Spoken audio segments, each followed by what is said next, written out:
Hello, fellow teachers. Welcome to this supplemental teaching activities video for Doctrine and Covenants, sections 51 through 57. Remember that the purpose of these videos isn't to focus so much on commentary or insight, but to give you ideas, activities, and questions that you might consider using if you're going to be teaching a Come Follow Me lesson this week. Also, keep in mind that the idea isn't to use every idea, every slide, or every question, but to pick and choose the ones that you feel are best suited to the needs of your students and the time frame that you have for your lesson. With that being said, let's get started. Lesson number 1 for this week. Line upon line, we climb. Truth. As we act in faith on the truth God gives us, He reveals more. Line upon line. And to help you get some fire in the bones, consider how this lesson can help your students to better understand how God gives guidance. We've learned a lot about that this year so far, but these sections continue to add to our understanding of that principle. Our students live in a world that demands instant answers and immediate clarity. But that's not really how God works. He invites us to live after a higher pattern, a pattern of faith, trust, and daily discipleship. Help your students to understand that it's okay not to know everything right now. What matters most is that they act on the light and truth that they've already received. If they do, the Lord promises to give them more. For an object, I would suggest you bring in a ladder. And you could just set that up at the front of the class, and later in the lesson, you could use it to illustrate the principle that God guides us step by step. Here a little, and there a little. Line upon line we climb. For an icebreaker, first ask the question, how many of you are planners when it comes to travel? You got to have everything mapped out perfectly before you go.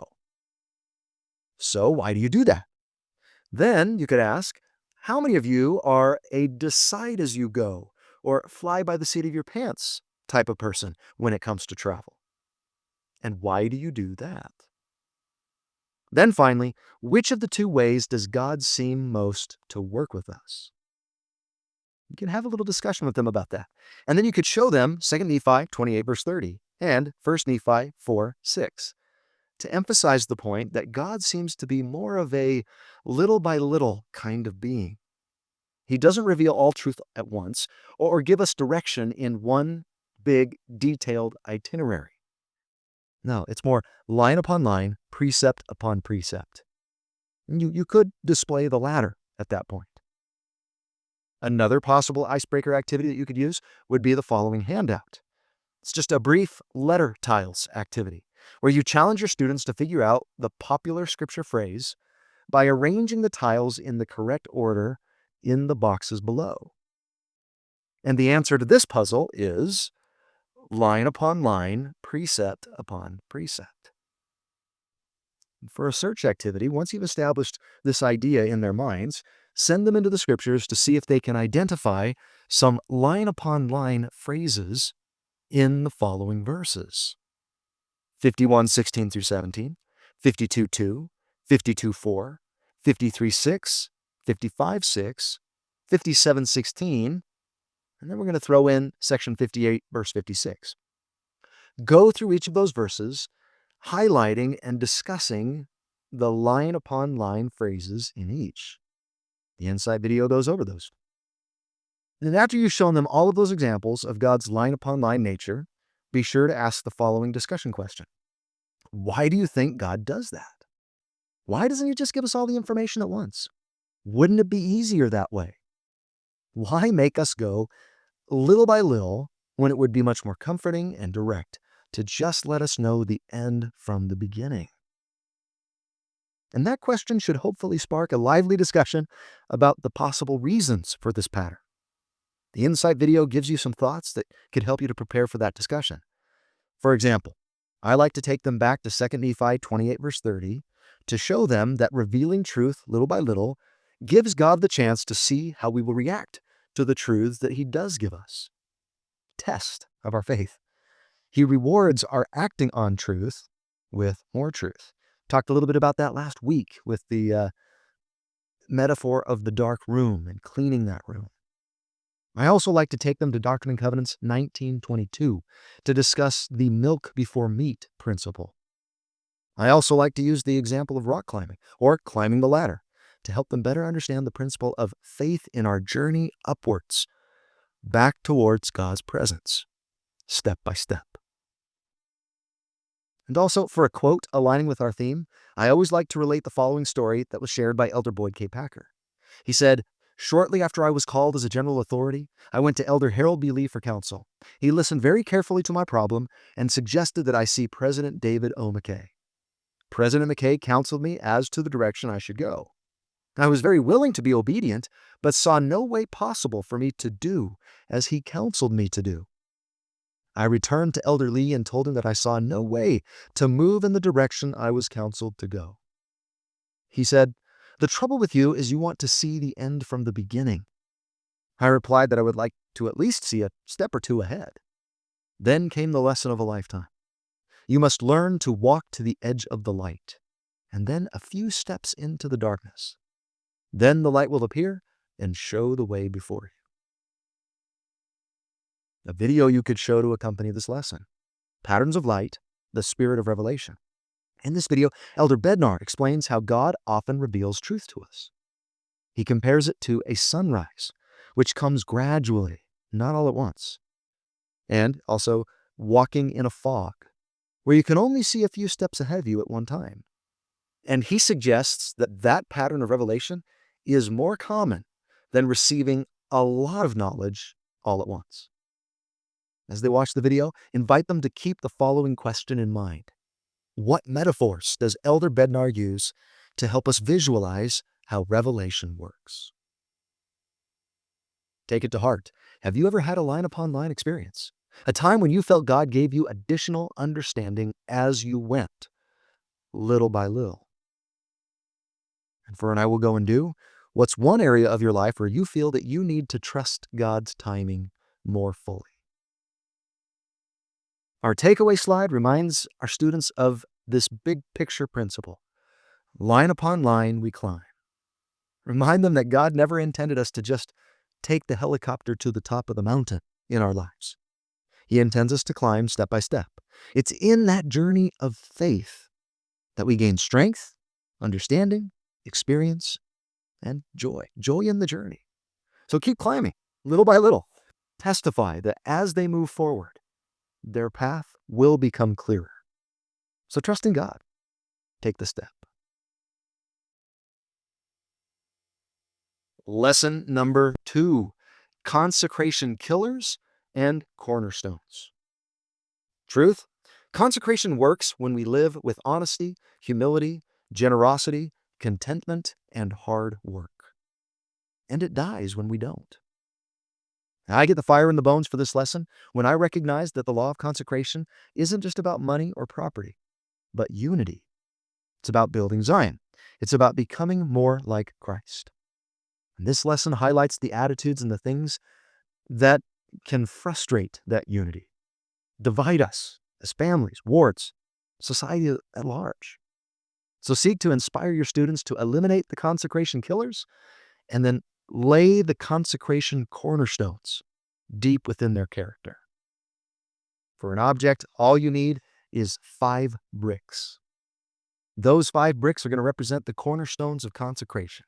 On the backs of each of those 5 bricks, place the labels of the cornerstones. Then, in the lesson, when you discuss those principles in opposition to the consecration killers, turn the bricks around one by one, displaying their labels of honesty, humility, generosity, contentment, and hard work. For the icebreaker activity, I like to play the "How much can you win" game that I described in the Insight video. It works really well, and it adds an element of fun to the lesson. But it also makes a profound point. Acting selfishly causes all of us to lose. But when we work together, we collectively win and gain more. I'm not going to go into all the instructions of the game here because you can get that in the Insight video. But at the conclusion of that activity, be sure to ask the following discussion questions. What was the most advantageous way to vote in the end? What got in the way of everybody working together? And what happened when somebody tried to deceive the others? After the game, invite your class to open to section 51 and give them some background to the situation that the saints are facing at this point.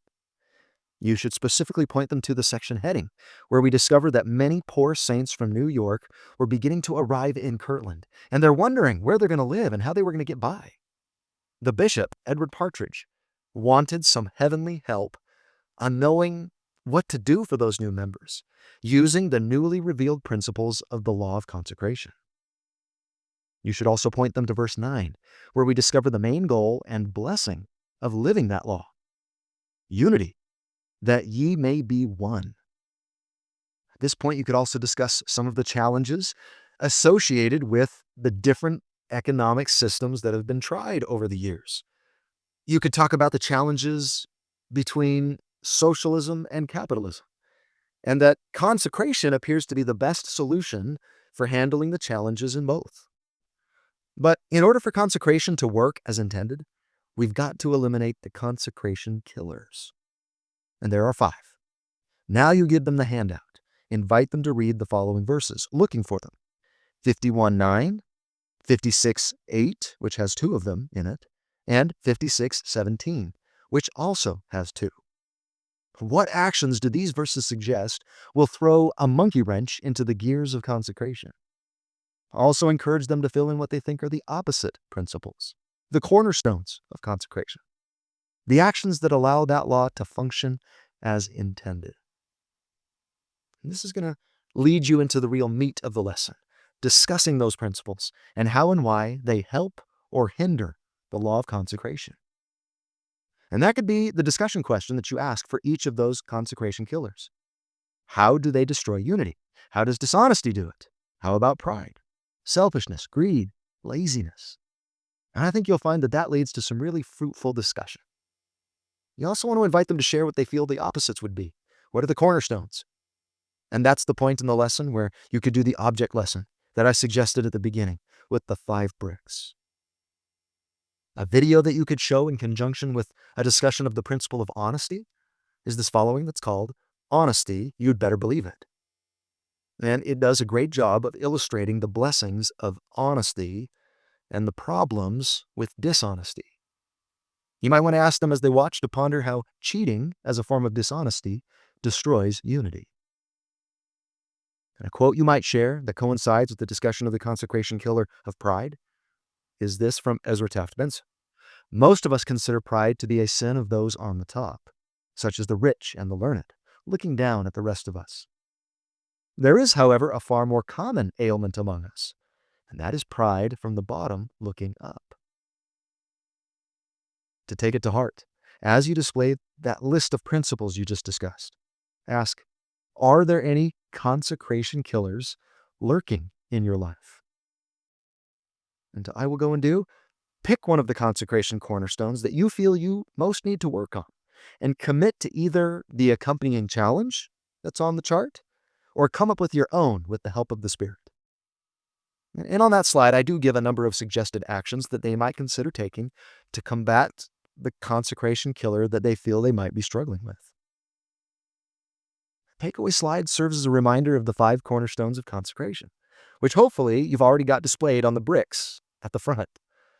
Testify of the wisdom of the Lord's inspired system of economics, that consecration can and will work better than any other system out there, as long as each individual is committed to the principles that sustain and uphold it.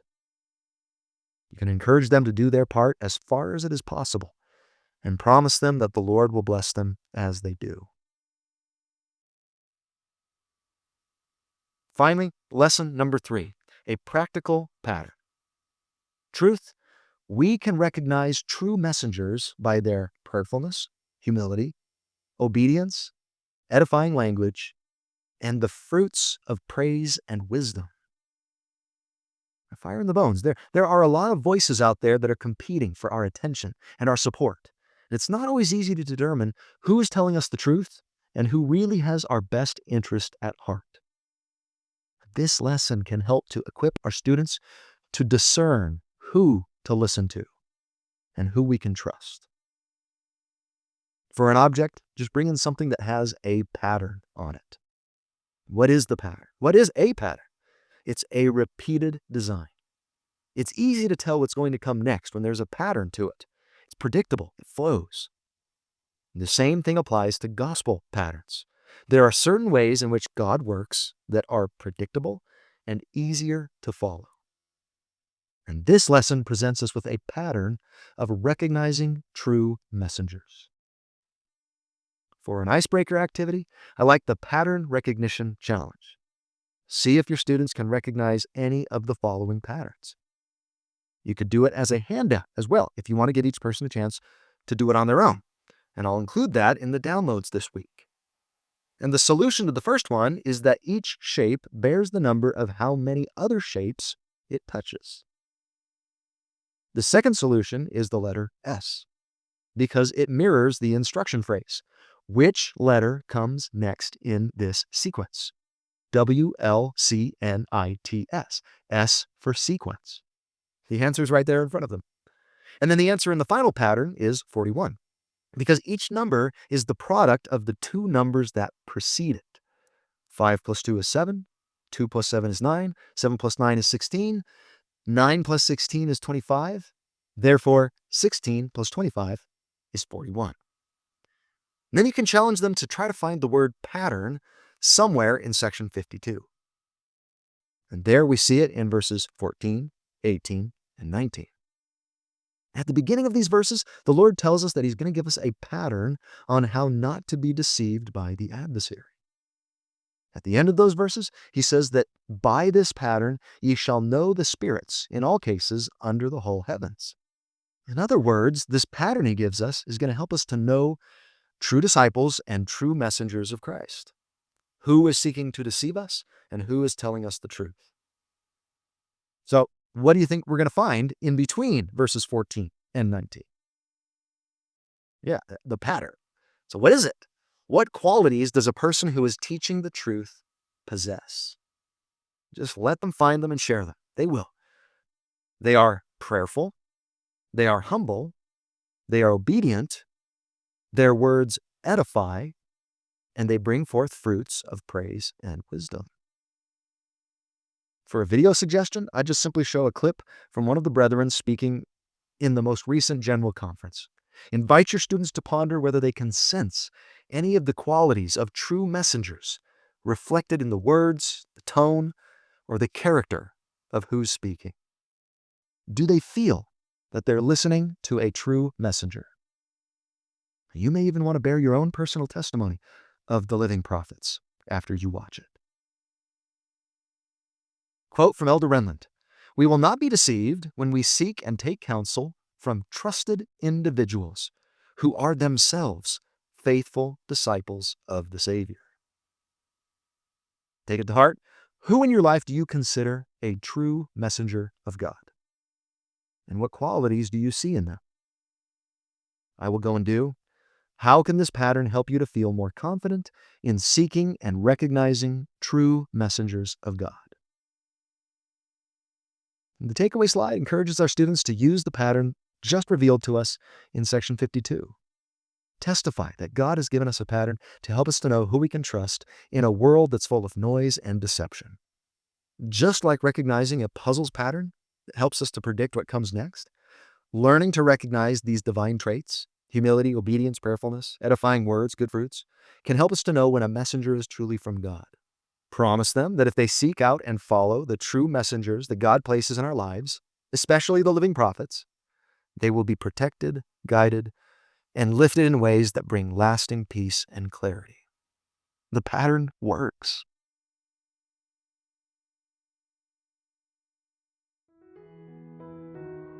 And that's going to conclude this week's supplemental teaching activities video. I really pray and hope that it helps you, especially if you're teachers or parents trying to teach a Come Follow Me lesson. I hope that it's helped to give you some of that fire in the bones. Thank you for spending this time with me. Now get out there and teach with power.